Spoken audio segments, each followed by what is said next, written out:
munti ko nang makalimutang ilagay yung bagoong, kaya nahuli siya. At saka nadamihan ko ng tubig, kaya binawasan ko din.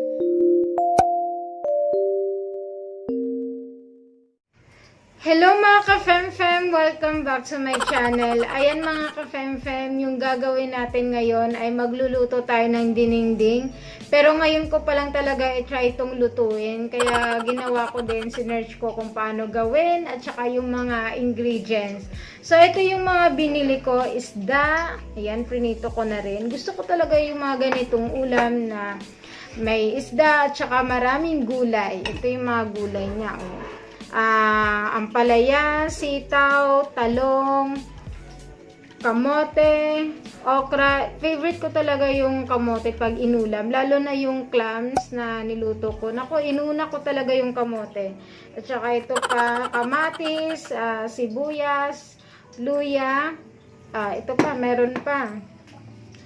Gulay,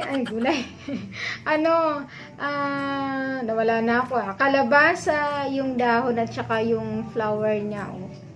Diba? Gulay.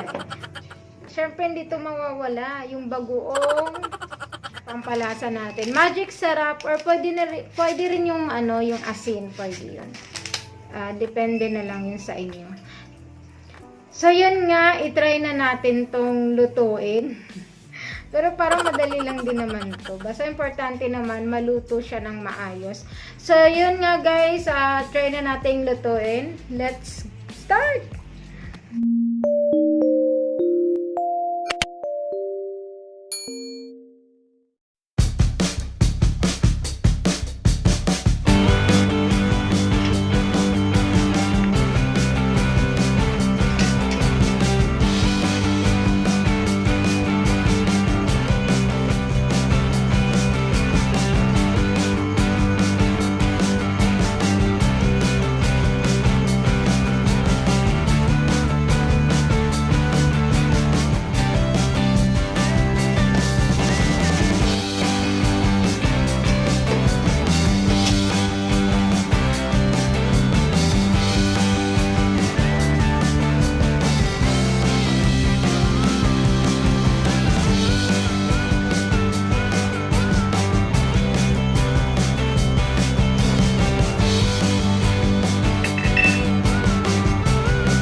So, yun guys, munti ko nang makalimutang ilagay yung bagoong, kaya nahuli siya.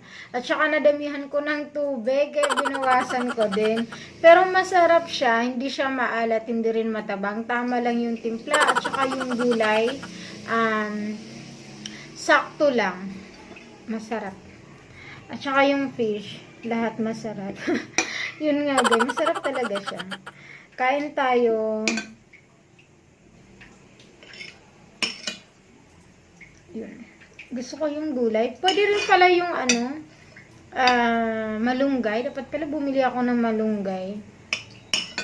So, yun na guys. Bye-bye po sa inyong lahat. Thank you.